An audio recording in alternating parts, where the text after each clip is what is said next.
I just always wanted to write, and I couldn't find anyone that would pay me to write when I got out of college, so I got into newspapers, then I got into magazines, then I found my way to television, and then I was hired by Cable News Network when it started and became a bureau chief there. And then I was just tired of disposable news, so I wanted to get into something a little deeper, a little meatier, and I got into documentaries, PBS documentaries. And that led to the first book that I wrote because it was, I developed it for PBS called Space Age. So I wrote that for Random House, did a couple of other things, and then fell into working with William Shatner, who wanted to do a book about Star Trek. And so he and I got together and we wrote that book, and that was a blast. And then I finally was in a situation where I could write my own books, the kind of books I wanted to write. Mm-hmm. I was fascinated with high technology, but I realized that we were never really going to figure out how to solve technological problems until we understood what made us tick. So I thought, well, you got to go back to the beginning, and you have to talk about or understand evolution, human evolution, and what makes us the way we are. I mean, we're this very strange creature when you think about it, so different from anything else on the planet. And so I just went back and I wrote 2 books about that, Thumbs, Toes, and Tears, and another one called Last Ape Standing. And they really kind of it's my way of trying to understand why do we behave the way we do, why do we do the horrible things we do, and also the remarkable things we do. Think about it. I mean, we're leaving other planets. You know, what kind of creature does that? Nothing like this. Look at the cities we build. Look at the technologies we built. Both, you know, destructive ones and remarkably beautiful ones. So those 2 were my effort. And then it's almost with Immortality, Inc., I was, you know, obviously I was writing a lot of science. And I just was looking around and I was saying, could we be at a time in human history when our technology is so good that we could actually solve aging? We could eliminate death. So I started looking around to see if that was the truth. And I found that's when Calico was created by Google. I found out Art Levinson, who had been at Genentech. He was the CEO of Genentech, which was the first biotechnology company. He was asked to become the chairman of that. And then I came across Craig Venter, and I already knew Ray Kurzweil, who's a big-time futurist and inventor. And I just thought, well, these guys are the real deal. You know, they're not snake oil salesmen. You know, they're serious scientists.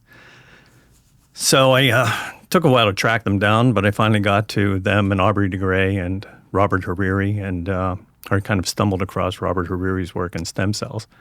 And then I wrote the book. I just tried to, first of all, figure out why did they even care to do this, and why were they putting all the expertise that they had to solving death? And then I thought, doesn't everyone want to know this? So I kind of told their stories and told the story of the science behind that. And then my most recent book is this novel that I've written called Doppelganger, which is really a kind of a dramatic way to look at the whole question of artificial intelligence and the singularity and all the questions we're now grappling with, where we have these powerful technologies and we have to figure out, you know, what are we going to do with them and how are they going to shift everything? And I don't have the answers, but I thought it's a hell of a story. And so I wanted to get that done. And I just have a series of probably 10 books I want to write. When did you release the Immortality book? What year? That was 2020. 2020. Yeah, okay. The very beginning. It was right when COVID hit. And how long did that take you to put together, and including all your research and interviews and stuff? Almost 4 years. 4 years. I spent almost all of 2016 traveling. Wow. And spending hours and hours and hours with these guys and getting into their labs and learning the story of what was going on. At one point, because I had heard that bowhead whales don't age. Really? They found one that was Bowhead whales? they're the second largest whales in the world. And I don't think I've ever seen one of these. it's fascinating because they don't seem to get cancer. They don't seem to have dementia. They don't age. And they thought they lived to be like 70 years old or so, just like most whales. But, and I met the guy that was there when this happened. They had a dead whale that they had brought in because they're allowed to be harvested 2 times a year by the Inupiat people. And this guy reaches and he sees a kind of crease in this dead whale, and he reaches in, they slide it or cut it, and he reaches in and he pulls his hand out, and it had a harpoon from 125 years earlier. Wow. And they went, holy mackerel, this animal is way older than we thought. And then they started doing genetic research and found that they routinely live to be 225 years old. Isn't there a shark that can live like almost 1,000 years? I saw a recent thing where there's sharks that are older than like some trees. Yeah, Greenland sharks. Greenland sharks, yes, that's what it is. Yeah, they can live to be 500 years old. And the theory on it, all this is that something kills them eventually. I mean, something's going to get you eventually. I mean, right. But what doesn't kill you is aging, right. and therefore, and aging is the main reason cancer kicks in, dementia kicks in, heart problems. Almost every problem anybody has happens as people age, or unless you're hit by a car.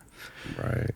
So even if you live 1,000 years, you're going to get hit by lightning or something, and that's what apparently happens to these animals eventually. Now, from what I understand, the human body hasn't become more resilient over time. Like if you take a human being from the 5th century AD and you looked at us now, like we would essentially have the same lifespan. The difference is medicine is not as good. There was more people dying from famine. Hand-to-hand combat was more prevalent. Right. But essentially, if you could put those two people in a vacuum in different time frames, we'd live about the same time. Yeah. It's mainly, I mean, the big advance around 100 years ago was sanitation.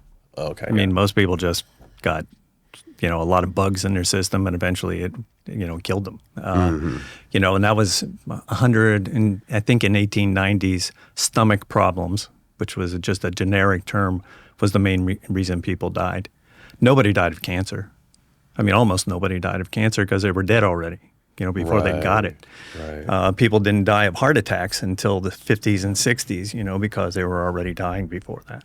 And a lot of times it was just sanitation, or a lot of times it was childbirth. 1 out of 5 children died in childbirth in 1900. So once we started getting just good sanitation, more people lived longer. And then sulfa drugs and penicillin and those sorts of things. How many people would routinely die from typhus or scarlet fever or, even, I don't know, just a sore throat? A bad cough. And we just get out of hand, and now, all those drugs keep people alive now. And then statins came along and, all sorts of other drugs that are extending life. But one of the things I discovered with Immortality Inc. was people were living longer, but not necessarily better. Mm-hmm. You see a lot of people in their 80s and they're just struggling, or even in their 90s, but no one's living a great life up to 100, and dementia starts to kick in almost universally by 90, so it's just, you always find good stories of people that, are 100 years old and smoking cigarettes and drinking and they're just fine. But one of the things we discovered in the course of the book was those are people that mainly don't have very many bad genes. That's ultimately what gets you. Bad genes. Bad genes. Like if you have a heart issue, your vascular system is going to break down at some point. Nobody has perfect genes, but those people that have something closer to perfect genes are the ones that live the longest. Interesting. So at some point, no matter how much you work out, no matter how great, your diet, eventually your genes are going to get you. So that's where the work that Art Levinson at Calico is doing, Yeah. you know, where he's basically trying to figure out what are the switches that get flipped in, you know, in our DNA that make us actually age. You know, there's something going on that says it's time to age. It's time to start breaking down. Otherwise, we just rebuild our bodies. We're perfectly capable of it. Right. So Yeah. that's where stem cell therapy and that sort of thing can help extend life. What do people like Art Levinson or Ray Kurzweil, what do they say as far as like a timeline to when we're going to be able to extend our lives significantly? And how long, and not only like when in the future do they think that will happen, but how much longer do they think they're going to be able to make humans live? Oh, okay. Great questions. Well, Kurzweil always has very specific numbers, you know, for everything that he's predicted, and often he's quite right or very close. He pretty much believes that by the late 2020s, we will have created enough advances and he predicted this in 2000, enough advances biologically that we can begin to extend life longer. You know, basically extend life. For every year you're alive, you would be able to extend life another year. So, okay, so you could be able to stay stagnant.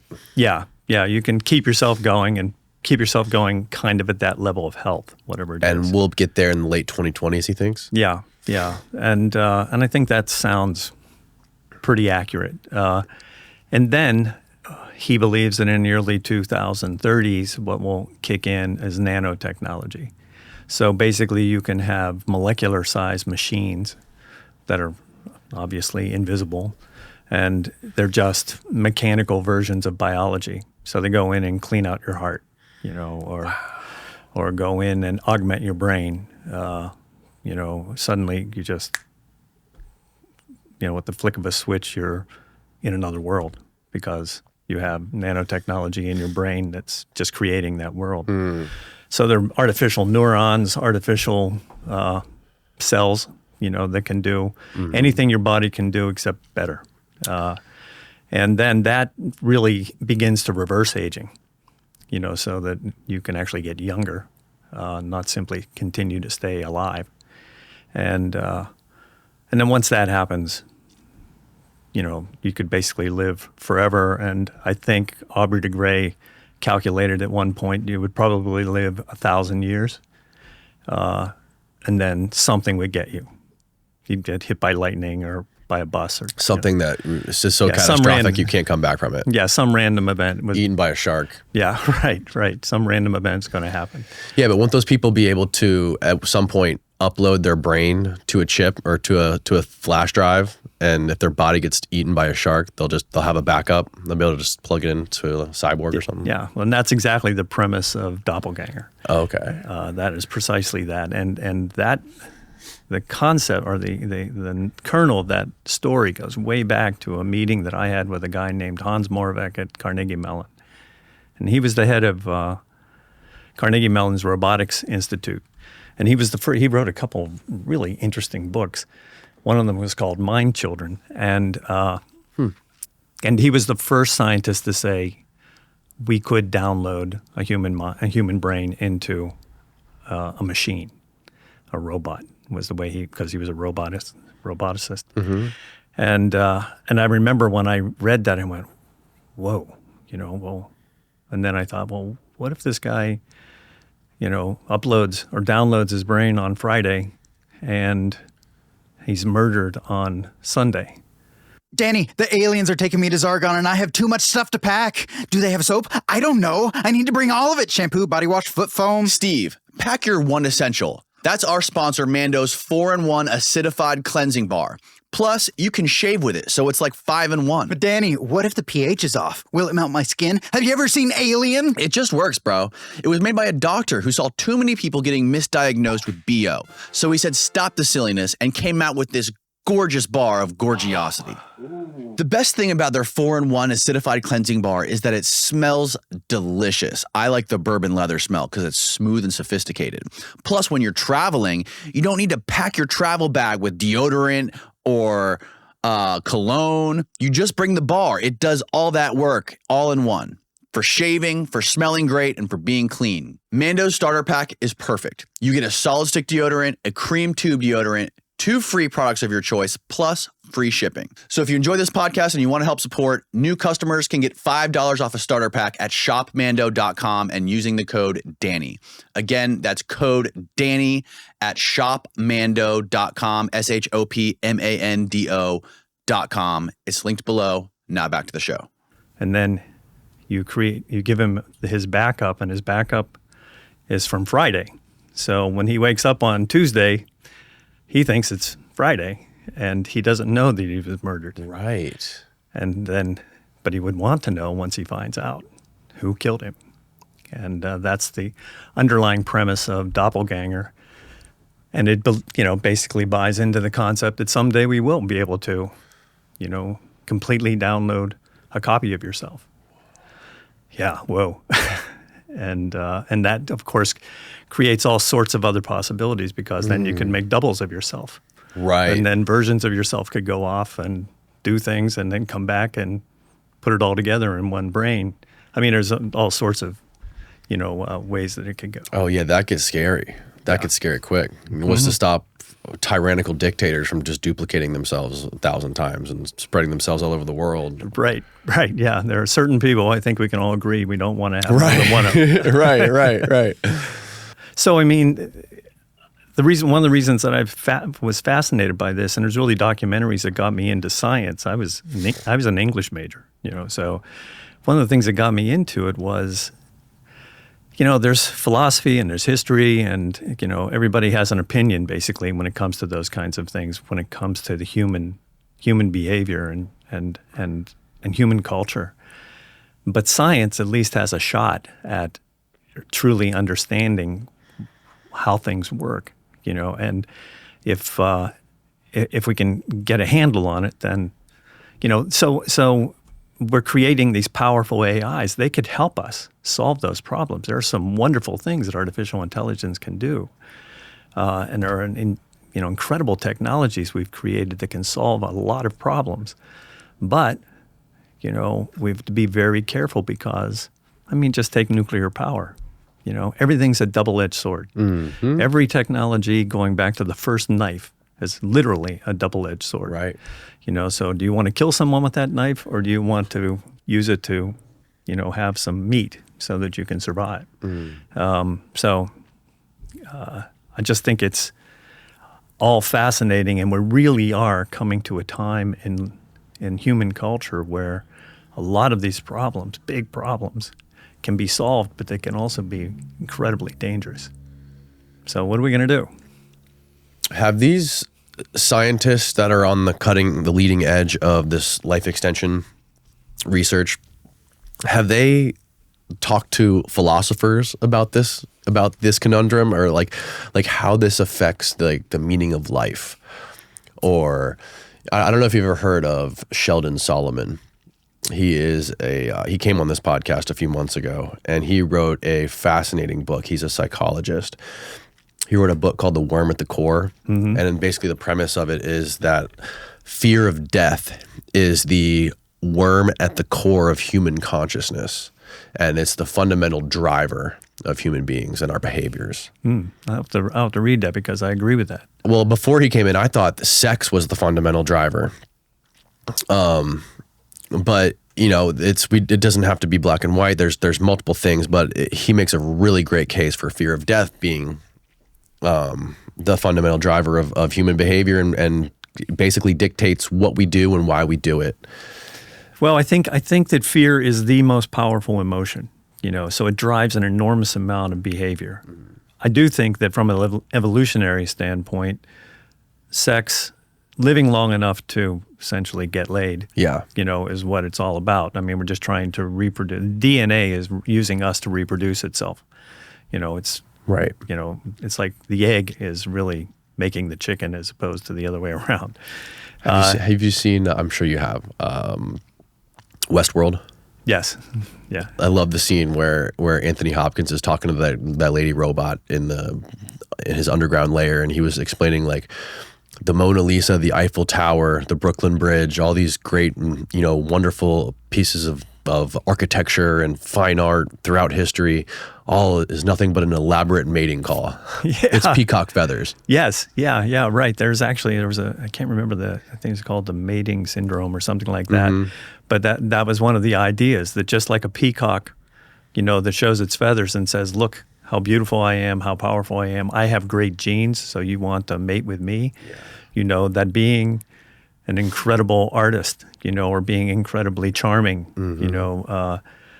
that people find all sorts of ways to attract other people, and it's so important to us to be attracted to other people. We have to matter, and I think that maybe that might play into the idea of fear, because we do many things out of fear because we want to matter.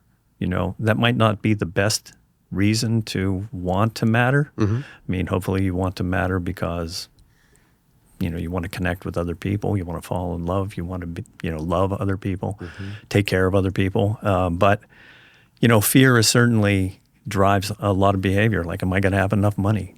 Am I going to find someone that loves me? Whatever that is. Am I going to be able to get whatever it is you want? Fear is a big, absolutely is driving a lot of that. Yeah. And also it would have to, if human beings knew that we could live 400,000, 500,000, 1 million years, it would literally redefine the meaning of what it is to be a hero or a coward. Yeah. When you would have, those are really interesting questions, because if you basically didn't have to worry about dying and you were going to be healthy the whole time, your whole attitude toward life would completely change. The political system would change. Oh, everything changes. Economics change. I mean, imagine the economics when you have someone that, I mean, that's one of the questions people would ask me. They say, well, could you get Social Security for, 1,000 years? Right. Are we going to be able to pay for that?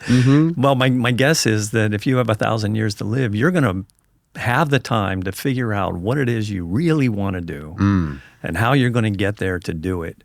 And then you're going to, hopefully have a good life. But, there are always going to be bad apples, so you have to factor that question in. Another thing that I was discussing with Art Levinson whenever we were meeting was how rapidly time begins to accelerate as people get older. As people get older, like when you're 4 years old, 1 year is 1/4 of your life. So 1 year is a huge amount of time. When you're 80, it's 1/80th of your life. So they're just going by like that. Time flies. Well, what if you're 500? I mean, what's your day like? It just must go by like a nanosecond. And how does that affect the way you see life on a day-to-day basis? And, and then again, you could say, well, I'm going to learn how to, play the piano. I'm going to learn German. I'm going to travel everywhere in the world because I don't have to worry. I'll get to it, and you'll actually have the time to do those things, assuming you can make a living at it. But one of the things that Hans Moravec said was robots and artificial intelligence will eventually take care of everything, and the day you're born, you'll just start getting checks. They'll be like Social Security checks because the economy will be run by machines, and it'll generate tons of money, and the rest of us will just get it. Of course, that raises all sorts of other questions. Is that really what makes us tick? I mean, do we want to just sit there and have anything we want? I don't think we're built that way.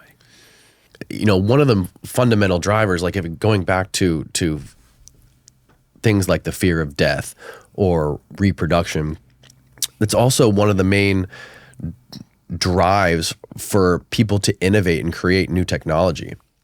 And if machines take over everything and we suddenly they're doing this stuff for us, what does that mean for us? And what does that mean for innovation if we're no longer responsible for innovation? Right. And this all plays into that question of becoming the Neanderthals. If machines take over everything and it sounds like science fiction, but it's happening. Anybody that's looking at ChatGPT can see it's happening, so it's not crazy to be thinking about these things right now.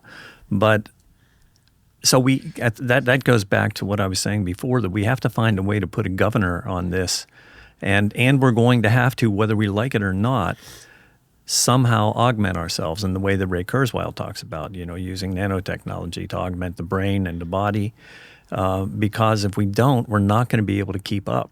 And there'll just be, now again, the machines might be, Hans Moravec would say, well, they might just create a nice verdant, zoo for us on Earth, and Maybe they already have. yeah,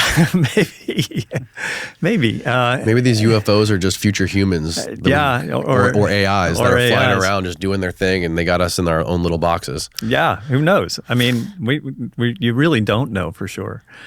But if we just kind of go by the idea that these machines could become incredibly powerful, and they say, okay, we'll just take care of you. We'll be very nice, and we'll go off and run the universe, but we'll still be the new Neanderthals. I mean, it'll be nice, but it'll be like a nice zoo.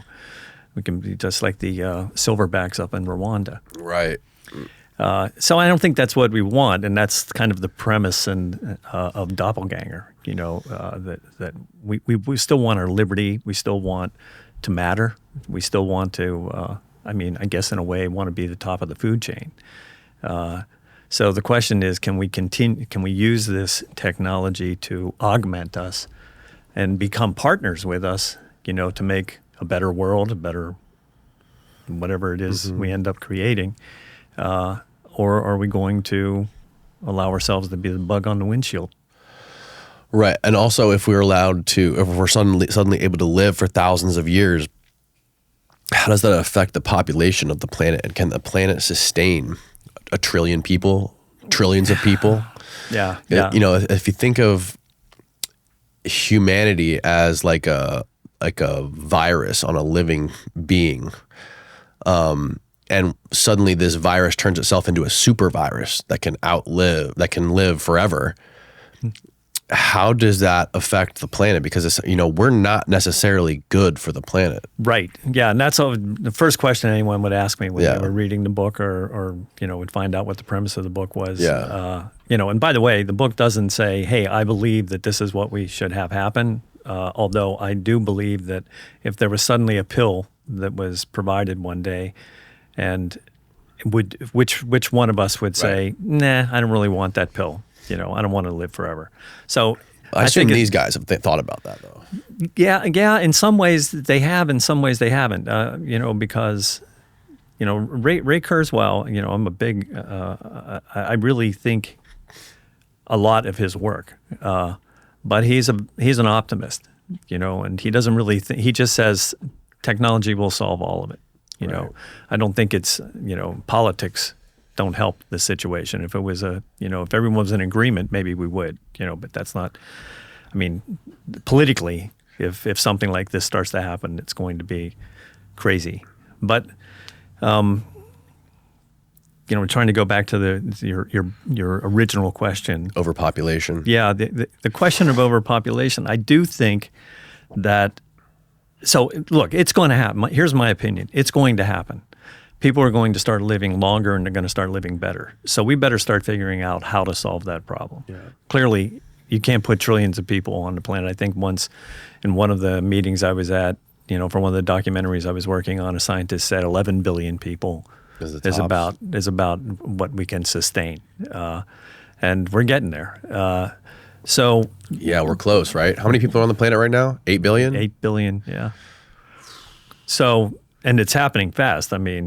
I think whenever I was writing Last Ape Standing, it was 6.5 billion, so it wasn't that long ago. So it's moving fast. So we're going to have to solve this problem somehow or another, and clearly you have to go off planet. And you have to solve the problem. I wish I had a simple solution to it, but whenever people would talk to me about this, I would go, yeah, how are we going to solve that problem? And then I went, oh wait, we got a bigger problem. It's going to happen, and people aren't going to say no to it.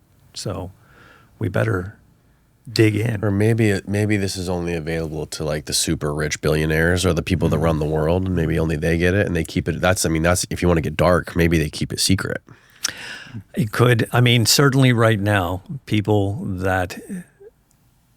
are very wealthy who have access to, the best technology that's keeping them healthier longer, you know, and better. And that is true. Now, Zuckerberg with all of his doomsday bunkers. right.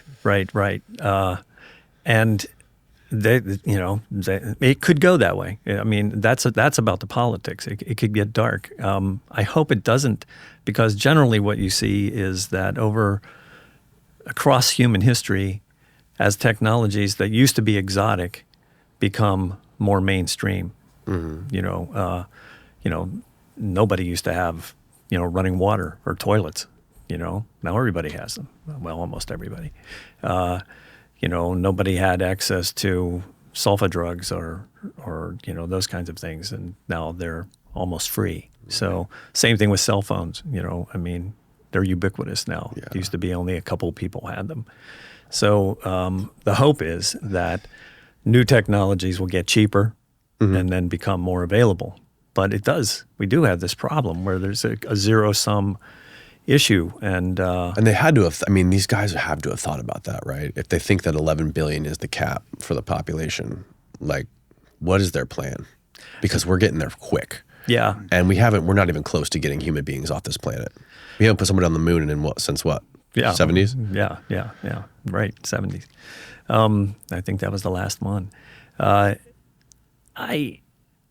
Those people haven't thought about it, to be honest. Like I said, Ray Kurzweil basically say, we'll solve it. Science will solve it somehow. Someone like Art Levinson basically says, I don't expect to survive this. He goes, I'll probably pass away, but I'm hoping that I'll pass it along, to the next generation, and we'll solve the problem. How old is he? He's 74. So, he's in great shape and sharp as can be.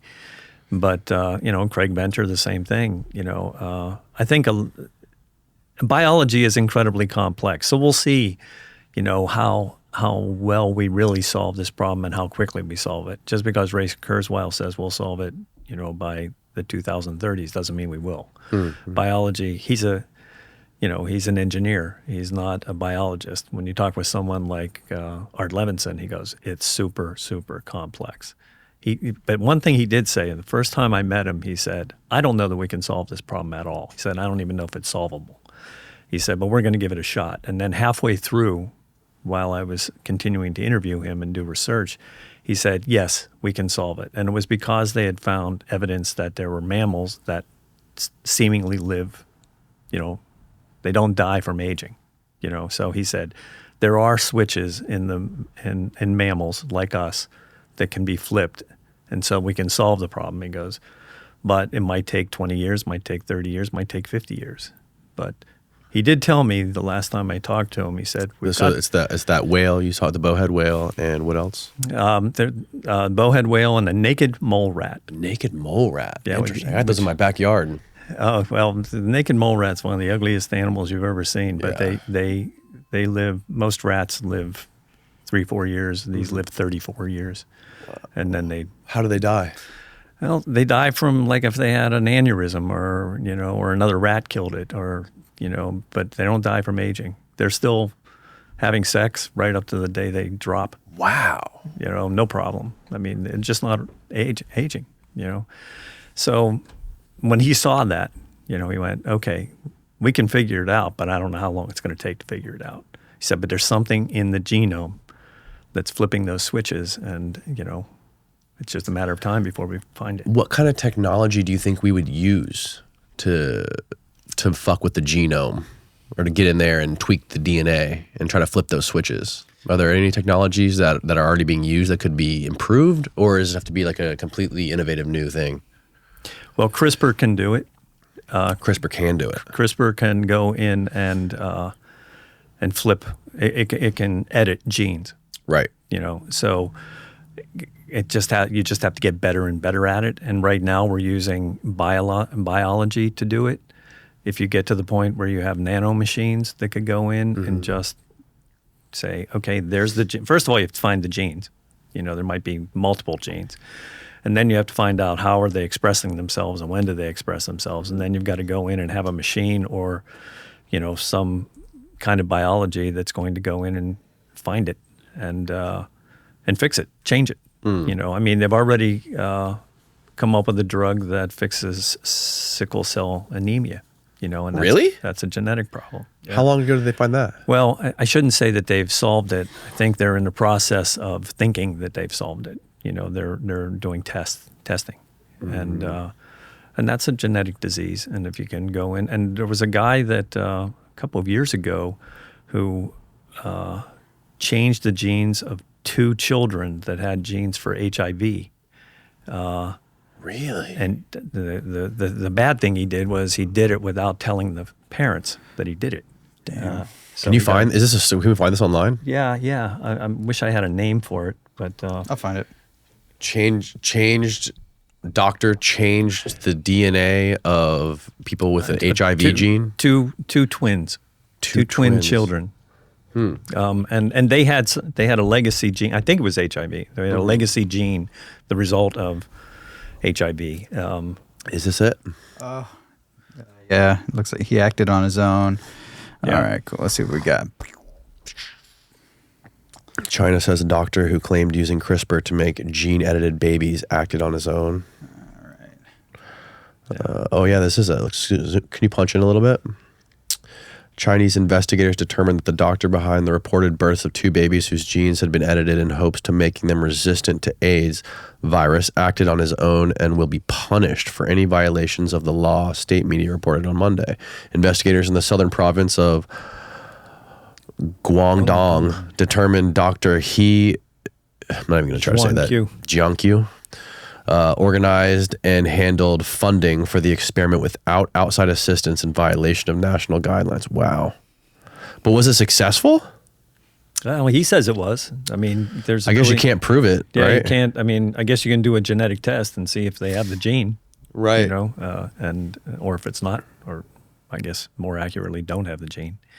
But what do you know what the laws are when it comes to CRISPR in the U.S. or in different countries? Everything has to be done, peer reviewed. It's got to be, FDA, at least in the United States, it has to be sanctioned by the FDA, and you have to do testing, and and they have very strict rules about how you have to do that stuff. So, and then it has to all be peer reviewed and everything. So. It sounds impossible. It sounds like progress would be so, I wouldn't say impossible, but so sluggish for progress to happen. Like, how do you know that you can remove these things from a human genome and remove cancer if you're not allowed to test it? Well, you can test it. You just have to, go through the FDA approval system. And that's why there's a lot of people that are doing work in Costa Rica and oh, really? Yeah, Bangkok, Thailand, and Baja. You have to go down there just to get like stem cell treatment.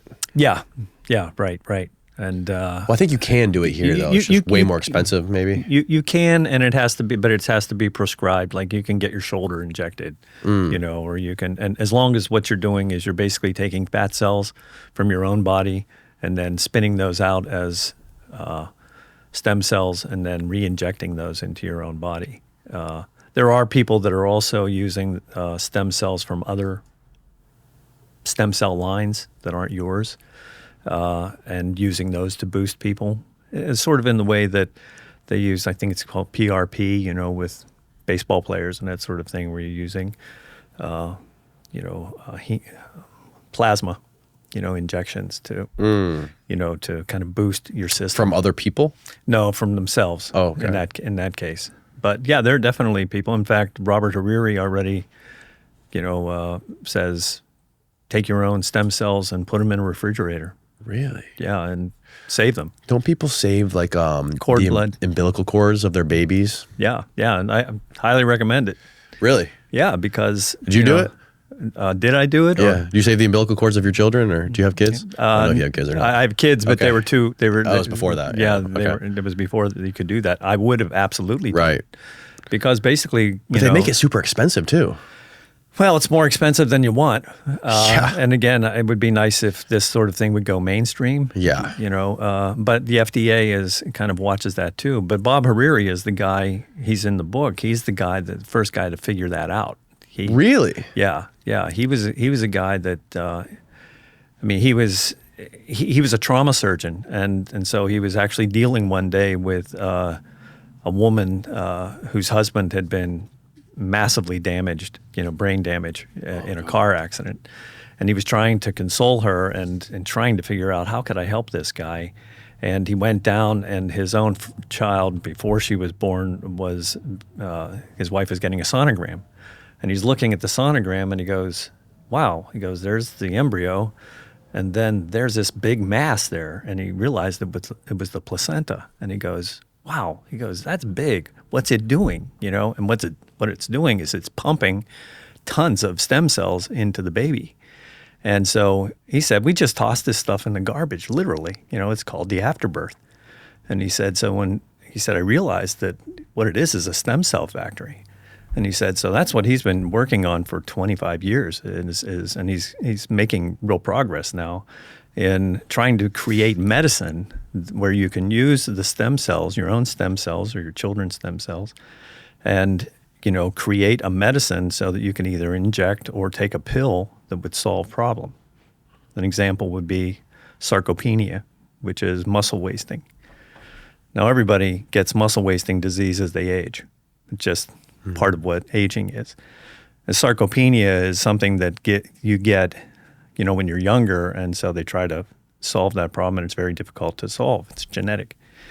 So that's one of the first things he wants to do is to be able to solve that for aging, because as he pointed out, he said, when a 30-year-old man has turned 60, he's lost 60, he's just using men as an example, he's lost 60% of his muscle mass. And he said, when you lose 60% of your muscle mass, you're not just losing muscle, you're losing almost 100%. Bone mass too? You're losing vascular capability. That's most of your vascular system is in your muscle, and that's what's delivering your immune system. That's what's delivering all the nutrients to your body. And so you're just going downhill. And so he figures if he can come up with a way to reboost, muscle mass, then you're boosting the whole system. Interesting. So that's where I think the first breakthroughs. I wrote this when the book came out. I wrote an article in The Hill, and I basically said I think there are 4 things that are going to happen, within the next, at that time, 5 to 10 years. So now we're 4 years in. First, stem cells, which will boost and lengthen healthy life. And the second thing is genomics.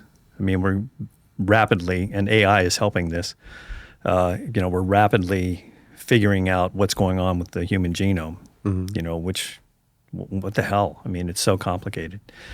And the third thing is really what Calico is working on, really trying to understand what are those switches. Once you understand the genomics well enough, then what are the systems in the body that are causing aging, and then turn them off. And then AI is absolutely necessary to figuring that out, because you're not going to get a bench scientist that can get down there and look at cells and figure it out. It's all happening way too fast. So the guy who was in the violent car accident, was he able to help him at all with stem cells? No, because, first of all, it was just a concept, that it was like the light bulb went off, but then he had to figure out, what's the placenta? And he had to do all sorts of research and everything. He has more degrees than... And is there a difference between using the placenta and the umbilical cord? Yeah, the placenta. Well, the umbilical cord is what is the connection between the placenta and the baby and the mother. Okay. So they're, but it's this little engine that's it's what makes stem cells. So you want to save the placenta, not the umbilical cord. Right. But people do also, there's a lot in the cord blood. Cord blood. Okay. A lot of people do that.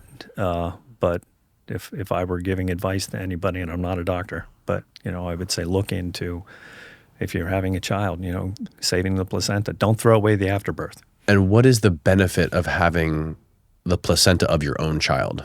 versus people who just get stem cells from, how does it work otherwise? Does people just get random stem cells? That's a really great question. It's a really important one too. If you are using your own stem cells, then they recognize themselves. And so they will literally go in and boost you. Okay. You know, if it's somebody else's cells, then what happens is they'll go in and your body goes, okay, this is boosting. And there are these communicators called exosomes that every cell has, and they create the communication between different cells, and there's billions and billions of them in every cell. And so what happens is when somebody else's stem cells are injected, they're released, and they seem to boost your own cells, but the stem cells themselves, you know, within a week are just, you know, go out of your system. Okay. But if they're your own stem cells, then let's say, I don't know, let's say you have heart problem, you know, and you get your body injected with your own stem cells into your own body. Your body's going to start, you know, looking around for trouble, because that's what it does. That's what stem cells do. They're replenishing your body all the time, and it's going to find trouble and it's going to fix it. But even like a jammed artery can do that? Well, it'll make it younger. You know, it'll make it more pliable. It'll make it, you know, it may not get rid of the plaque, you know, but it'll make it, you know, be able to handle it better. Son of a bitch. Steve, I have to have another kid now. I thought I was done. That's wild. Yeah, yeah. Well, you know, even it's still not too late. I mean, no matter how old any of us is, and or how old your children are, it's relatively simple to save your own stem cells. So if you have young children, you can still save their. Oh, really? Yeah, you can have the fat, you know, have some fat pulled out, and once you have the stem cell, then you can create lines of stem cells. You know, so you can create millions and millions of stem cells that are all identical copies. Okay. And so it's not like you need to constantly re-inject. So where do I take my baby? I got a 1-year-old. Oh, wow. Congratulations. Can I just go to CVS and just take the stem cells? Wouldn't that be nice? Let's get to that soon. Is there a drive-through? Yeah. No, I mean, I'll put you in touch with Bob Hariri. Really? Yeah. Yeah. Okay. He created the first company to save placental stem cells. Oh, wow. In fact, I think he did cord blood first. So, what are some of these guys some of these, like, you know, big shots that are working on this stuff? What are they doing any kind of crazy protocols themselves to stay younger, to like make themselves last to where? I know, like, Ray Kurzweil talks about, he takes a bunch of vitamins and stuff, but like, are there any like crazy things that they do to make themselves younger besides stem cells? I honestly don't know, because they haven't shared with me. I'm pretty sure that, Peter Diamandis, who is one of the founders with Bob Hariri of Fountain Life, it's called, he's been pretty open about using stem cells in his own body. Ray Kurzweil hasn't, but I'd be surprised if he hasn't. Because he's been talking about this stuff for a long time. Right.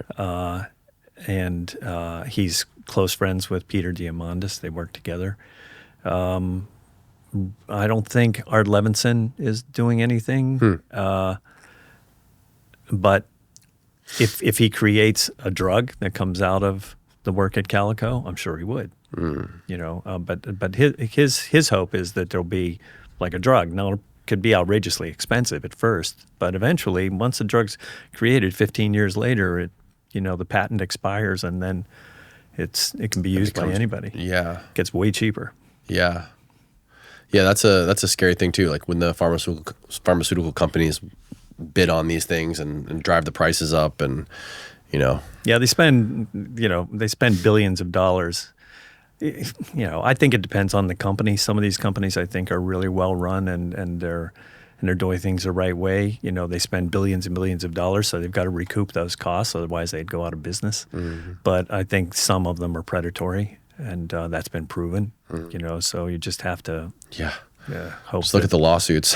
yeah, right. And so you just have to hope that the predators don't win on that count. But again, it raises all these other issues that we've talked about. Yeah. I mean, what's I think interesting at this time of human history is that there's this convergence of incredibly powerful technologies. It's not just one technology. It's not like just nuclear power, or rocket science or something like that, or the internet. It's artificial intelligence, which is rapidly moving forward, and it's these drugs that are going to change the way people live. The internet itself, creates communication in ways that are both good and bad, that change politics, and economics are changing rapidly. And what, people would say, what's going to happen in the future? And my answer is it's going to get more complicated. Yeah. It's just going to get more and more complex.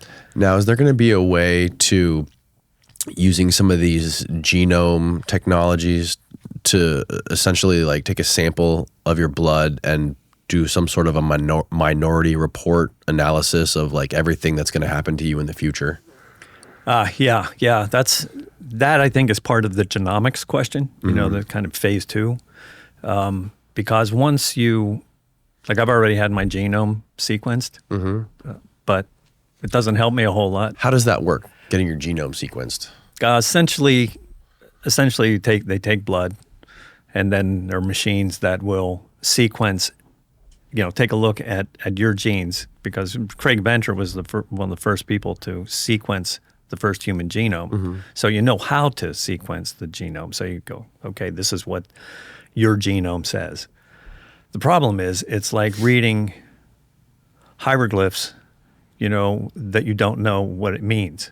It's just a whole lot of information, and you go, well, yeah, what does that mean? And so that's why one of the things that Venter was initially trying to do was get 1 million genomes in a database so that you can then, the more information you have, it's like the more you understand Japanese, the better you speak the language. So the more data you have of the human genome, then the more information you can put together and say, oh, okay, these do this, this does this does this, and this, does this for you, So once we get to that point, then you would have the sort of situation where you say, okay, we're sequencing your genome, and now we know you're going to have atrial fibrillation, probably around age 60, or you're going to start to have vascular problems at such and such a time, or it won't simply know that your eyes are blue and, your what color your hair is, that kind of thing.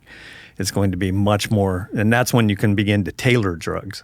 I mean, one of the reasons whenever you see those commercials that are on, television that say, get this drug, and by the way, this, and a long list of horrible things that can happen to you. Right, yeah. Yeah, the reason why that is because everyone's genome is different, and for some people it works, and for some people it's lethal, I mean, that's why you see, concerns that people have about COVID and vaccination. Some people, the vaccinations are not good, but the vast majority, they are, so everyone's genome is different, and the goal is that you get to the point where you can look at your genome and everybody else's genome and go, we know exactly what kinds of problems they're going to have. And now we can build the drugs to address those problems. Right. But who knows? Maybe the nanotechnology already have kicked in. So. Yeah. So many things working at once. Yeah. Robotics, that's another big issue. It's rapidly moving forward. Robotics? Robotics. I mean, you've got machines now that can, play soccer. You can't knock them down. Yeah. I mean, they're amazing. So what would they be doing? Yeah. And then put them together with AI. Yeah, there was a story a couple months ago. I think I saw that there was some sort of killer robots that they were putting on the streets in San Francisco or something. I saw something about that on the internet, and I'm not sure it's real. Yeah, it looks something about it doesn't. Look I heard that it was like something that they had in the works or something like that, and then it got so much backlash and media attention when it came out. They were like, okay, let's just shelve this. What was this? It was a headline somewhere. It was like law enforcement are using killer robots in somewhere in Northern California. I want to say it was San Francisco. For law enforcement. Robots that had the autonomy to kill. Yeah, to pick up an AR. There it is. That's it. So yeah, San Francisco Police Department may resubmit proposal for killer robots after policy was blocked. So it was a policy that was put forward. Oh, wow. Robots with the ability to use deadly force may be back on the agenda in San Fran. Wow, that was like a year ago. That's kind of ironic. Dude, San Francisco is insane. Me and Steven were just there a couple of months ago, and it was like, people are allowed to break into cars. Oh yeah, they're not penalized. What? Yeah, it's crazy. Like the guy we were going to visit there, he was like, don't leave anything valuable in your car, whether you lock it or not. He's like, it's going to get broken into. We're walking to lunch, and there was like at least 2 cars that we saw with purses laying next to them, nothing left, just like a couple like useless things scattered or like throughout the road. And he's like, this is just normal. Oh, They just loot cars, and they don't get in trouble for it. That sounds crazy. Yeah, well, I used to be the bureau chief at CNN, and it was very different then. It was a great city. Oh, in San Francisco? Yeah. Wow. Yeah, I mean, beautiful city. What year? I was in the 80s. Oh, wow. You know, it was a perfect city then. It's a beautiful. The geography and the weather and just the landscape That's why everybody the is ocean. moving there. Yeah. Yeah. And it's unfortunate. It's starting to feel like New York now, and it wasn't like that when I used to live. When's the last time you were there? Oh, I was there just a couple of years ago when I saw Kurzweil, because he. Oh, really? He has offices there. He actually has an apartment there. Oh, so I was like, wow, it's gotten so big. Yeah. So much traffic and everything. It's too bad. Yeah, so I guess this killer robot thing's on the shelf for now, but they're going to resubmit it. We'll see what happens. This is my favorite quote from the thing. It's too soon, it's triggering, it's painful that when you're discussing ways to kill us, how maybe an officer could be protected by having a robot kill us instead of the officer. Yeah, right? Maybe it'll be better. Maybe the robots will be able to make better decisions. I think so. Steven, he really, really trusts the future of AI. He trusts, he can't wait until cars are able to pick us up and drive us to where we're going. And I want robot police. And no human. He wants robot police. Yeah. Yeah, it's getting very, very close. I mean, they're making them in Pittsburgh. I mean, that's where they created the first self-driving cars. Mm-hmm. So I'm for that. I'm just scared about when it gets to like Minority Report level, to where it's like, we know you're going to commit a crime in next week, so when you catch this Uber to the airport today, you're not going to be able to get out. You're going straight to prison. Yeah. And then something yesterday I saw on Twitter, they're creating this new prison technology where if you go to prison, you'll have the option. You can either go to jail for 10 years, or you can be downloaded into you get put into this like Matrix looking pod where they scramble your brain and wire you with new memories. What? This is real? I swear, yeah. You can find this easily if you just Google prison new memory implants for prisoners. Cool. You'll find it. It'll be the top thing. That is right out of where they basically rebuild your whole life, and they depending on how violent your crime was, click on the link. That is science fiction. That is nuts. It's wired. Yeah, that's it. This is it. Prisons of the future. Criminals could get false memory implants. There's a really cool video if you can find it. It's probably on this article if you scroll down. Oh my God, why am I blanking out on the famous PJ? Keep going. Yeah. Go back. Click back. And then prisoners. There, click that. Is this no, it's Facebook. One? Don't click that. Click on the YouTube one. There you go. There we go. Okay. Yeah. Welcome to some volume. a facility designed to treat criminals like patients. Instead of spending years in an actual prison cell, prisoners could finish their sentence here in just a few minutes. Cognify could someday create and implant artificial memories directly into the prisoner's brain. These complex, vivid, and lifelike memories are created in real time using AI-generated content. Depending on the seriousness of the subject's crime and their sentence, the memories could be tailored to the rehabilitation needs of each subject. The artificial memories implanted by Cognify would be seamlessly incorporated into the existing neural networks of the brain, preventing cognitive dissonance and ensuring the subject experiences the memories as if they were real. The Cognify concept offers a new approach to criminal rehabilitation, transforming how society deals with offenders by focusing on rehabilitation rather than punishment. First, the prisoner is given a choice, either spending tens of years in a prison cell or seeking fast-track rehabilitation through artificial memory implantation. If the prisoner chooses to undergo fast-track rehabilitation, the Cognify device is used. Next, the prisoner undergoes high-resolution brain scanning to create a detailed map of their neural pathways.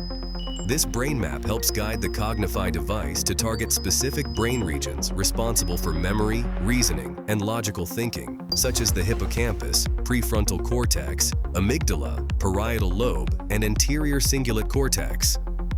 Once the target brain regions are identified, Cognify is then placed around the head of the prisoner. The intensity and the type of artificial memories is then adjusted depending on the crime. Inside the criminal's mind, time would pass differently, slower than in real life, making them experience years' worth of artificial memories in just a few minutes. Yeah, this just came out like a couple days ago. Customized depending on the crime committed and the unique brain structure and This is Total Recall. So Total Recall, yeah. Offenders could experience memories that are it designed could be to just trigger as scary. empathy and remorse. So Seeing their crime I got to figure this is So how would this work? Would this Cognify company have to pay these prisons or something? Like how do you incentivize this to the prisons to work with this company and do all this? Like, who pays for all this? Well, investors, I'm sure, would ante up if they thought there was any chance that there was, a true business here. You would have to get, in the United States, there would be massive numbers of FDA approvals that would have to pass, because if you scramble someone's brain the wrong way, right. I don't even know that we understand memory, so I don't know where you stick the chip even. Right. This is not a simple problem to solve. It might be something that feels to me like it's good marketing. Yeah. This is it's a terrifying video. yeah, and that's exactly what it is. Total Recall. But what would you do though if you had 10 years in prison, or to go give this a shot? If it looked like it was going to work, I'd say yeah. Hell yeah. Yeah. I just say I think most people might. Yeah. You save 10 years of your life. Plus theoretically you're happier. But are you basically a new person when you get out? Like, is it like dying and being reborn? Well, that's one of the questions you'd have to ask. Would you recognize your wife? Right. Or your kids, if you had any. That's wild. It's so unknown. The future is so unknown. Yeah. It's terrifying. I believe that something like this is possible eventually, but I don't think we're very close to it yet. Thankfully, we don't have to. But it's actually a good indication of the many, many kinds of complex problems we'll have to solve. And can we really solve them? We don't move very fast. Doing this, technology is moving way faster than we're moving politically or legally. Yes, it's definitely leaving us in the dust. Yeah, and that's one of the ironies. It's just advancing so rapidly, and our old-fashioned wetware DNA just can't keep up. Yeah, you really see that with social media and just with the way that media moves around so quickly, and it's so much easier because there's such an overwhelming amount of information now.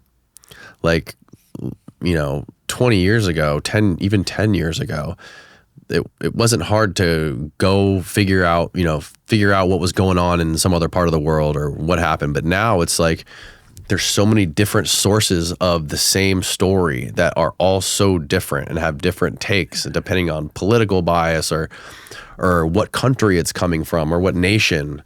Right. And it's overwhelmingly difficult to figure out the truth about anything, because you have to literally read 10 sources of one story to find out the truth. Most people are just lazy. They just want to read one and then they think they got it figured out. Yeah. And it's got us in this weird place. So then so now you say, well, I can't handle all of it, so I'll have ChatGPT write me a summary. Well, what's it summarizing? Right. Is it summarizing the truth? Is it summarizing some version of the truth? Is it summarizing, how accurate is it? But if you believe it, so I think one of the big ironies of all of this is that the very thing that is kind of undoing us and creating this world that's so complex and so difficult for us to live in is the same thing that we love about it. We love the internet, we love stories, we love drama, and a lot of times we love things that aren't really very pretty as long as it's not us that's getting, Right. I mean, how many car accidents do you just drive by and not look at? We're Right. immediately drawn to them, and so that's what makes news, and so these kind of primal drives that we have are getting us, we have these primal drives on the one hand. This is what Last Ape Standing was all about, and then we have these technologies that we're creating that are incredibly complex, and it's and we're putting ourselves in a really tough spot. That's like a negative feedback loop almost. Yeah. So that's why my big thing right now is let's just think real hard about what we're doing, and not just say, "Oh, wow, isn't this cool?" Or even to be just saying, "Well, let's make sure that we don't have somebody's voice, pretending they're somebody else, which you can do, or somebody's face looking like somebody else's." Those are important things to keep an eye on. But the bigger, much bigger question is this can replace us. And there's something called emergent technology or emergent behaviors, which have been around since John Stuart Mill wrote about them 150 years ago. And it's like when the Big Bang took place, there was so much data created, then something totally new came about, galaxies and stars. The same thing happens when a beehive is created. You get enough bees together, it creates a hive. And the hive is very different than the bees. It's an emergent trait. So it's the same thing whenever we became conscious. You simply had enough neurons, billions of neurons, that suddenly something went, oh, I'm aware, I'm self-aware. And that's an emergent trait. There's no reason why that can't happen with machines. You get enough data, they'll just one day go, I'm me. Right.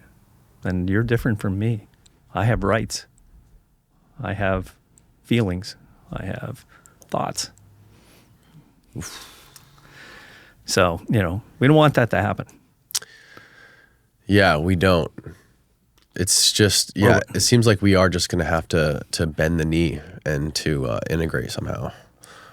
But yeah. I don't know what that looks like. Well, it starts with conversations. Yeah. Like this. Yeah, definitely. Where you start to make people just think a little harder about what's really going on, and try to, step back from it and say, let's try to be smart about how we're doing this. There are downstream ramifications from every technology, and most of the time we haven't known what they would be. I mean, when Ford created the assembly line, and suddenly everybody could have a car, we didn't know that we were going to be burning down the planet with carbon, too much carbon. So maybe we can learn from that, and we can look at something like this and say, okay, let's try to figure out. We can even use AI to help us figure out what could be the undoing of us. And going back to we were talking about earlier with the different kinds of mammals that they don't age, and it seems like I was thinking about this when I was reading your book, The Last Ape Standing. That there are, when it comes to different types of animal species, like specifically whales, or most animal species, there's such a wide variety of them, right? Like whales and dolphins and sharks and fish and everything else. But when it comes to us, there's no variety. There's basically one basic standard cutout of a human, and there's no evolutionary drift much. You know what I mean? There's such a wide gap between us and the next primate. Yeah.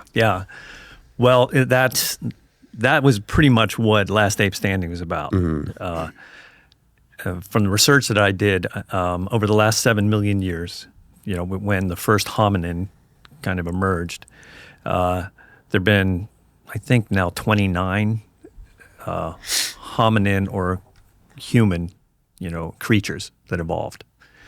And at one point, at least 5 were living simultaneously throughout the planet. Probably a lot more. We just don't know about them because you only find what you find. There's some fossils are hard to find. But there were Denisovans, there were Neanderthals, there were Homo sapiens, there were Homo erectus, and there were Floriensis. Yeah, the Floriensis. And so those are 5 that 75,000 years ago were, and we were actually barely surviving. There were only probably a couple of thousand of us because most of Africa had been, decimated in a, we don't know if it was a huge volcanic eruption. Or 70,000 years ago? 75,000 years. Right. So, the fact that, so there were lots of other creatures and they were highly intelligent, very, very bright and doing just fine. I mean, Neanderthals were around for, I don't know, almost 400,000 or 300,000 years, 400,000 years. And they survived 3 ice ages up in Europe, whereas we were down in Africa. It was much warmer. So that was the essential question of Last Ape Standing. Why are we the only one left? Right. And essentially we seem to be slightly more flexible. We're more adaptable. And the thinking that I came away with in it was that we're born very young. Yes. It's a trait called neoteny, which means a creature is born young.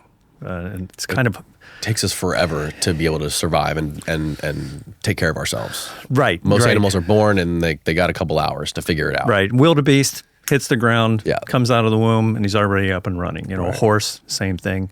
And that was probably more true of some of these other species. But because of the size of our heads, we couldn't have the baby. You couldn't keep the baby in the mother any longer than 9 months. You had to get the baby out, and evolution taught us that 9 months was it. Now, when a human baby comes out in 9 months, after 9 months of gestation, they're helpless, and for the next 4 years, their brain is growing at an incredible clip. So basically, a lot of what happens in the womb with other animals is happening outside the womb with us. And what that means is your personal experience is being changed by the neurons that are rapidly developing in your brain. So you're not being driven by your genetics, you're being driven by your genetics and your experience. Mm-hmm. And so, if you're hearing music, if you're, being, your parents are really tuned in, if depending on where you're living, a million different things that are going on in your brain whenever you're a year old. And there is an enormous amount of brain cells that are being made at that age. It's shaping literally you. And that's why we're so unique. Each of us is not so much like a horse, another horse. Horses and dogs and everything are different, but they're not as different as we are. And they're not as smart as we are. And they're not as pliable and creative as we are. And ironically, because of that, we were able to create these technologies and then build on them and learn from them, create language and create writing. All things that enable us to build on the past so that we get culturally more and more intelligent. But why is there such a big gap between us and why is there such a big gap between us and the next primate? Why don't we see any sort of middle ground? And why don't we see apes evolving still, or do we? They're evolving, just slow, and we're evolving slowly too. But our culture moves rapidly. I think the answer to that is, for one reason or another, and there are probably multiple reasons. All of those other highly intelligent creatures that were around when we were are gone. They were way more intelligent than your average chimpanzee, but they're gone. And now we played a role probably with Denisovans and Neanderthals because we moved into territory where, first of all, they were struggling. There were maybe 100,000 Neanderthals spread from Britain to the Atlas Mountains. You know, that's just not very many people over that broad a space. And so they didn't build cultures as rapidly as we did. We were just more successful at procreating. And then we built tools that were probably a little better than their tools. And so we just started taking over their territory. And it may have been just simply that. And we might have also just mated with them and kind of overrun them, you know, genetically. Because you probably have Neanderthal genes in you. I have 4%, and I think it's 8% of my genes are Neanderthal. So somebody was mating with somebody somewhere down the road there. And so, you know, for one reason or another, they just got wiped out, you know, by 30,000 years ago. And my guess is probably more like 20,000 years ago, the last of them departed. And the same thing happened with Denisovans, who moved more toward Asia. And, you know, the other ones probably just couldn't survive, you know. I mean, every species goes extinct. 99% of all species are extinct, you know.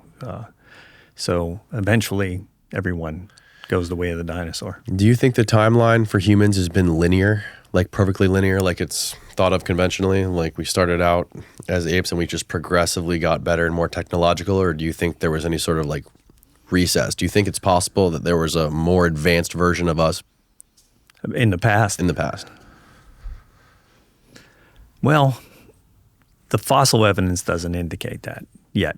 You know, we haven't found any, you know, fossils of more advanced creatures, although how we would know that is hard because all you've got left is bone, and you only get so much DNA.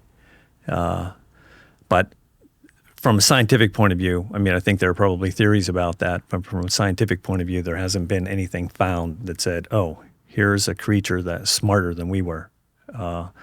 Neanderthals actually had a larger brain than we did, and they may have even had more neurons than we did. But how they were put together, nobody really knows. They may not have had, they probably didn't have speech that was as complex as ours just because of the way their throats were. But, and that just might have been a fluke. You know, we might have just gotten lucky that we could make the sounds that we make and we were able to use them to communicate. I mean, it's kind of odd when you think about it. I'm sitting here, I'm making noises at you, and you're hearing these noises, and somehow you know what they mean, you know, and we just make these noises back and forth. You know, when you go out to other countries and you hear somebody speaking a different language, it just sounds like gibberish, you know, but we're able to do it. It's a, you know, it's a really smart technology. And I don't know if Neanderthals could do that. And if they couldn't, you know, it meant that they couldn't communicate as effectively, and therefore they couldn't build tools and culture as rapidly. And so, you know, when they just couldn't survive it. And there was also, you talk about this, the symbolic thinking that came about, and like how we were able to communicate with symbols and how that expanded the brain somehow. Yeah. Well, and so that's, I was lucky enough for National Geographic to, you know, they asked me to try to track down the first artists, you know, which is basically the first symbols. And so I spent a lot of time for that article doing that. And it maybe around 100,000 years ago, something happened where we were able to say, oh, this thing stands for an idea, you know, or this sound means a particular letter, you know, but somehow we were able to, you know, symbolize an idea. I mean, it sounds obvious, but think about it. When you see, I don't know, a logo, you know, and you go, oh, I know that means Nike. Right. You know, being able to do that is what makes language possible, art possible, words,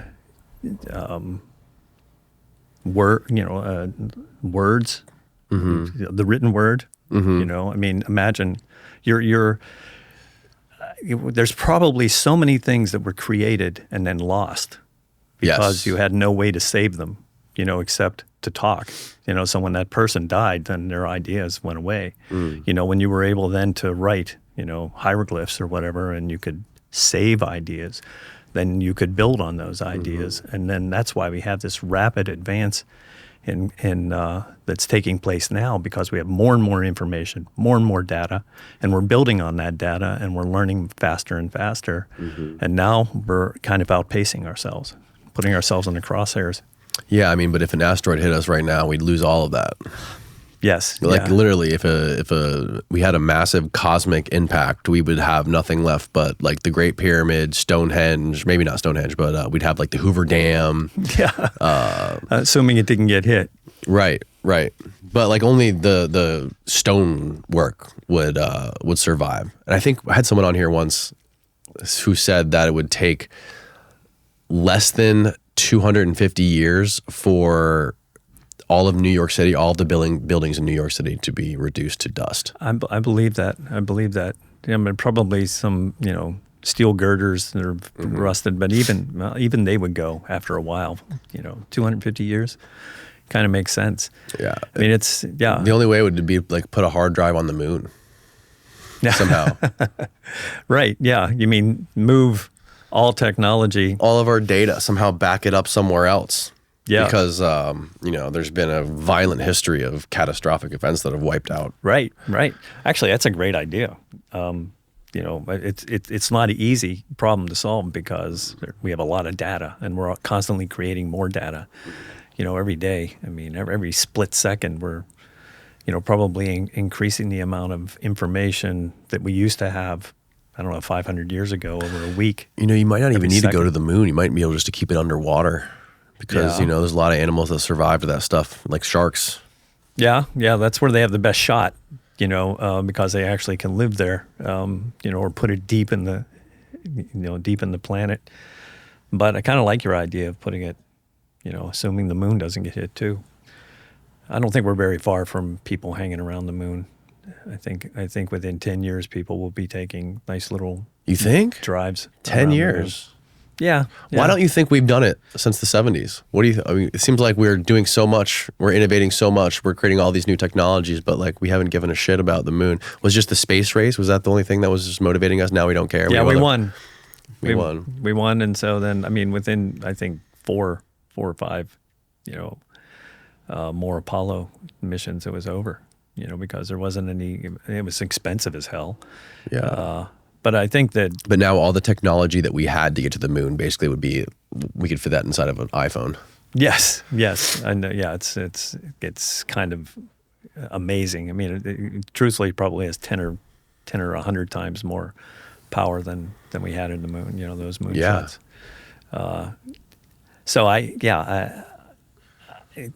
Just keeping a handle on the data that we have. But obviously there would be things that would be worth saving.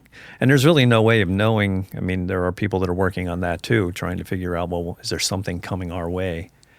And if it's coming our way, well, I don't know how you get around it. Luckily, there's fewer and fewer of them coming our way because, 4 billion years ago, the planet aggregated, and that's when all the damage was being done, and there's not as much stuff out there to hit us, but we could still get hit. Yeah. There's lots of ways we can go. Epidemic. Mm-hmm. There's a great book that's called Earth Will Abide. It was written in the 1940s. What's it called? Earth Will Abide. Abide. And it's a brilliant book, and it's just basically a guy is out in the middle of nowhere, working on something, and he comes down to a small town, and there's nobody there, and then he keeps getting to bigger and bigger cities. There's nobody there. Everyone's died, and he finds a few people that live. But it's essentially that story you're talking about. You're just watching the planet disintegrate. The infrastructures. Yeah, it'd be interesting to see who survives. I think the people that would survive would be like the hunter-gatherers that are still on Earth today. The people like the hunter-gatherers in Tanzania or the Amazon rainforest, or some of the uncontacted tribes on various islands around Asia. You know, as long as their environment doesn't change. the people who depend on technology, I think, are the ones that would go the first. Yeah. If there's an epidemic, An epidemic or even a cataclysm, right? Like if the grid was to go down, even though if the grid went down. If the grid went down, right? Like if we lost that kind of stuff and we didn't for some reason we didn't have power or any way to sustain energy, you know. And I even think about like you talked about those trans-humanists. Yeah. Those people who get their heads severed and put into these cryo chambers or whatever. Yeah. Like the people that own those cryogenics companies out in the desert in Arizona. Like, do you think the first thing that they're going to be worried about is saving those heads when the grid goes down? I don't think so. I don't think so. And plus, they would well, after a few weeks, they would start to warm up. But yeah, I spent a whole lot of time down there. I almost forgot. It's how I opened the book. You know, I spent a whole lot of time down at Alcor. And to see how that works, and you know what the whole thinking is. I had a guy in here once who he had a dog tag around his neck he was wearing, and I was like, "What is that?" He's like, "Oh, this is." We didn't even plan on talking about it, but he brought it. He was like, "Yeah, I paid an exorbitant amount of money, to reserve a freezer for my brain after I die." Yeah, and he's only doing the brain. You know, if you pay more if you're doing your whole body. Oh, people do their entire body. Yeah. And essentially, it's like plexiglass. You know, that's all that's left. You know, because they just slowly freeze you down and then take all the moisture out of your body, and all of which will come back. But the whole concept is that you won't come back until the technology exists to reanimate you. But well, we don't have the technology to reanimate anybody yet. No, we don't. But as one scientist that's in the book, you know, put it to me, he said, "Look, you know, it's like an experiment." He said, "You know, you have the control and you have the experimental animal," and he said, "Clearly, I'm the experiment because I've done this." You know, he said, "But I already know what happens to the controls. They all die." He said, "So, what's the downside?" Wow. May as well give it a shot. Yeah, it's a gamble. If you got that kind of money to throw at something like that, I guess why not? Well, they argue that you can get a life insurance policy and then turn the life insurance policy over to them so that when they die, they become the beneficiary. Alcor becomes the beneficiary of the life insurance policy. So you don't have to actually pay Oh, really? $250,000. You just get a $250,000 life insurance policy. Then you turn it over to Alcor. So you're paying the premium, but it's nothing like that amount of money. Yeah. I was always just so skeptical that was just some big scam. I know the guy that I spent a lot of time there, and I know the guy that runs it, Max. I'm trying to remember his last name now, but he's legit. Really? Yeah, they're not you know, making tons of money from it or anything. I mean, it's there. I saw it. You know, I saw everything they do. You know, it's not something they're making up and just putting the money in their pocket. Mm-hmm. And they have a lot of rules and regulations and everything. That money is set aside, and it's even set aside that when you wake up, you'll be able to get back on your feet financially and, you know, live a life. Really? Yeah. Do they have a plan for what happens? Because if you're dead, right, like legally you're dead, so they get the money from your life insurance policy, right? Right. Do they have a plan on what happens 400 years from now whenever that person comes back to life? I'm not sure if they're buying into the idea that in 400 years they won't have solved the problem. I think that's the way they see it. So it's a good question. I don't think I asked that question because they clearly feel that they're going to solve the problem, or that science will at some point solve the problem, and so they create. It's a foundation, so the money goes into the foundation, and then it's invested. So somebody's going to have a boatload of money, that's for sure. Right. You know, if they don't figure it out. Wow. And some of the people were, you know, they were frozen in the 70s and 80s. I mean, there's no chance that they're ever coming back. I mean, the technology just wasn't good enough to get them to a state. I don't think. I suppose it's possible that if you could, you know, some genetic technologies might 100 years from now be able to reanimate anybody. Didn't Steve Jobs have that done? No, he didn't have it. There were discussions about it, and there was discussion. You know, there's stories that Disney had it done and stuff like that. Oh, really? But he didn't. He's really in, he's really in a cemetery right outside of Burbank. But Ted Williams is there, and his son is there. Who's Ted Williams? Ted Williams, one of the greatest hitters ever. Oh, really? Yeah. He was the last guy to hit over 400. Oh, shit. Yeah. And his son, ironically, he got his dad in, and then he died of cancer. Ooh. So he's there too. Wow. I wonder, if you come back to life, will the insurance company want their money back? If they're still in business, if they still exist. With interest. Yeah, right. And will they exist? Because with all I was just talking to a friend of mine in the insurance business, and he said we're just getting hammered because of global climate change. He said, They're getting hammered because of global climate change. paying billions and billions of dollars. He said Nationwide has lost $100 billion a year over the last 3 years because of hurricanes and flooding. Or property insurance? Yeah. And they stopped writing new policies. Wow. I mean, when insurance companies start freaking out, you've got issues. Yeah. That's not a good sign when insurance companies are freaking out. No, they rarely are short on cash. So it's like, again, that's another big thing that's going on. It's another big force that's taking place, that's converging, in the 21st century. You got to really hold on to your diapies. So what are you working on next? What are your plans for your next projects? Well, okay, so there's, aside from the 10 other novels that I want to write and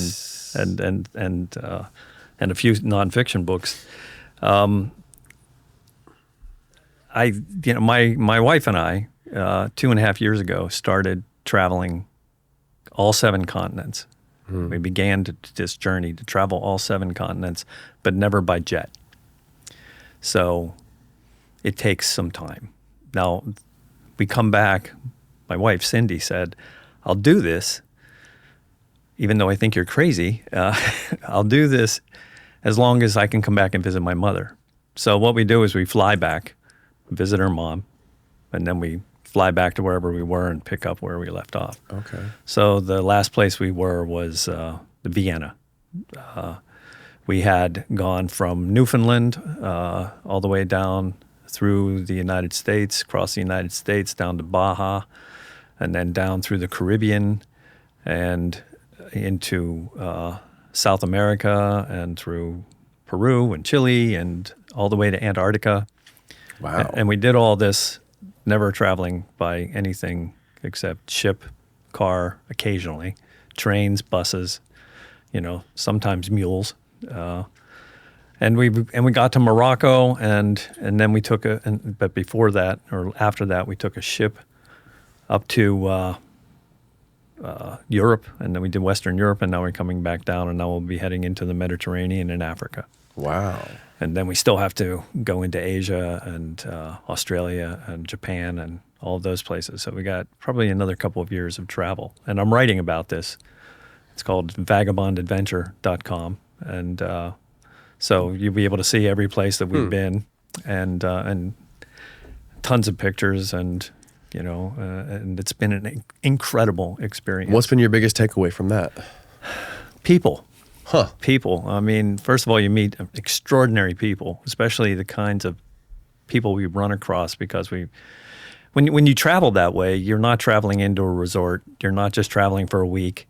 You're plodding across whole countries, and so you run into some other super serious travelers, and you think you've, like I go, well, I've traveled.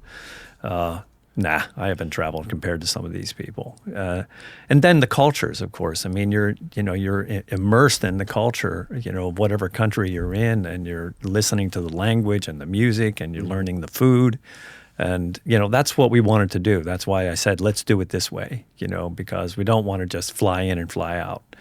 We want to really absorb what the world has to offer. And then once you go, and the other thing that happens is as you're doing it, you begin to aggregate more and more of these experiences, and you begin to compare and contrast the kinds of people you meet, the kinds of cultures that you come across, the kind of foods you eat, the weather. I mean, just going from, the South Pole, Antarctica, to Svalbard, which is the northernmost human habitation in the world.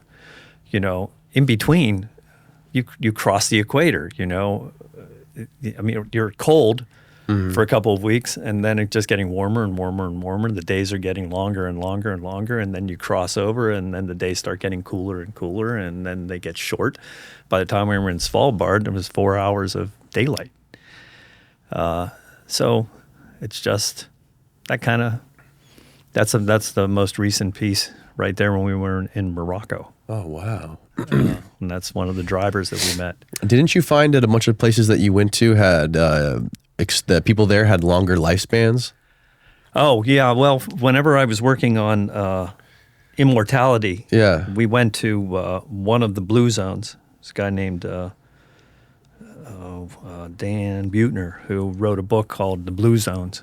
And so I wanted to at least visit one of the blue zones to see what was that all about and why were people living longer. And we went to a place called Icaria, which is based on the old myth of Icarus, who plummeted into the Aegean Sea whenever he flew too close to the sun. And those people do live often routinely to 100 years, late 90s. But when you go there, you kind of realize why.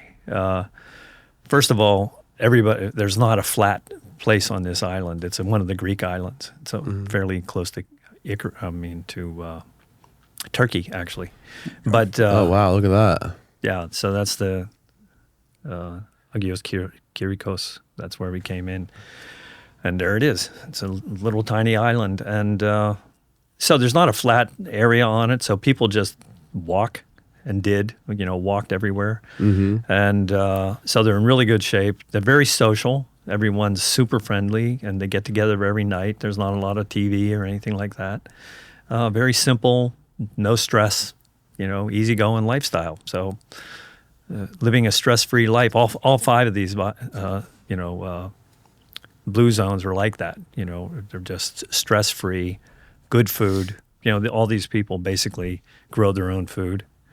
Now it's changing. There's more and more Vespas around, and there's more and more roads, and people are eating more and more junk food and that sort of thing. So my guess is it'll start to change, but it was still a really interesting place to go, and we'll actually probably be going back there because we're getting close to Greece, and so I think we'll probably get there in October, and then we'll head into the Nile.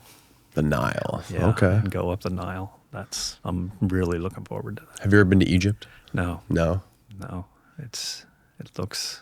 I mean, that's the mother lode there of human culture. Yeah, I mean, where I was just in Costa Rica last week, and everybody there is just, everyone that I interacted with, it's just like their lives revolve around waking up early and riding their dirt bike to the beach to check the waves to go surf for the day. Yeah. And then they have amazing food there. Yeah. Actually, one of the blue zones is in Costa Rica. Oh, really? Yeah. I'm trying to remember. I was in Nosara. This is called Nicosia or something. Oh, Nicoya. Yeah, that's right where I was. There you go. Yeah. So you can see why people were living a long time. Yeah, it's wild. You should go there often. Yeah. It's hard with kids, hard with toddlers. Yeah. You couldn't be doing what we're doing with a toddler. Yeah. It's hard enough whenever you're grown up. And then it's hard whenever you're flying and stuff too. I've been there, so we had 4 kids. So, but later they're gonna love it. You used to travel with your kids? Yeah, I mean they're easier to travel when they're really young. Do you think it's easier? Yeah, it's easier because once they're mobile, look out. you know. Yeah. I mean, they're all over the place. Right. You know, and I've often watched little kids just take off, you know, when they're mobile, you know, when they learn to run. And, you know, being in, you know, a train station or an airport or something like that. And you just like, they're having so much fun. Yeah. And we've forgotten, we don't remember. That's a really important thing about those first 4 or 5 years. We have no memory of them, you know, so I'm sure if we could remember, we would go, oh my God, I'm able to run. I am so happy, you know. It's just got to be one of the most liberating things in the world. And so you just watch them take off, you know, and usually parents are like, oh my God, you know. It's the most stressful thing ever. Yeah, yeah. They're scared to death, but the kids just loving it, Yeah. you know, and I get it. Yeah, so that's when it'll be a little harder. Yeah. Well, Chip, thank you so much for coming on here and talking with us today. I really appreciate it. My pleasure. It's just fun to talk, and conversation's good. I appreciate it. Thank you. Yeah, definitely is. Tell people that are listening where they can find more of your work.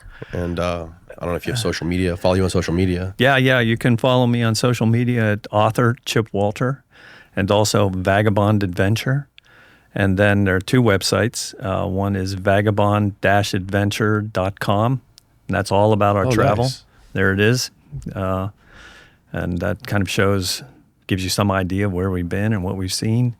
And then my website is chipwalter.com, and that's where you find all the information you need about my books, including my most recent one, Doppelganger, which is a novel that's getting great reviews and people seem to love. So we'll hope lots of people will read it.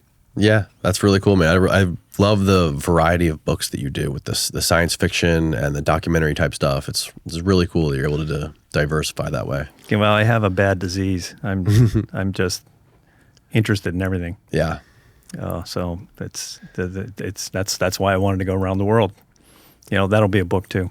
Cool, man. Well, I appreciate your time. And Thank you. We did a Patreon Q&A for the Patreon people. If you want to check that out, it's linked below. Good night, everybody. Take care.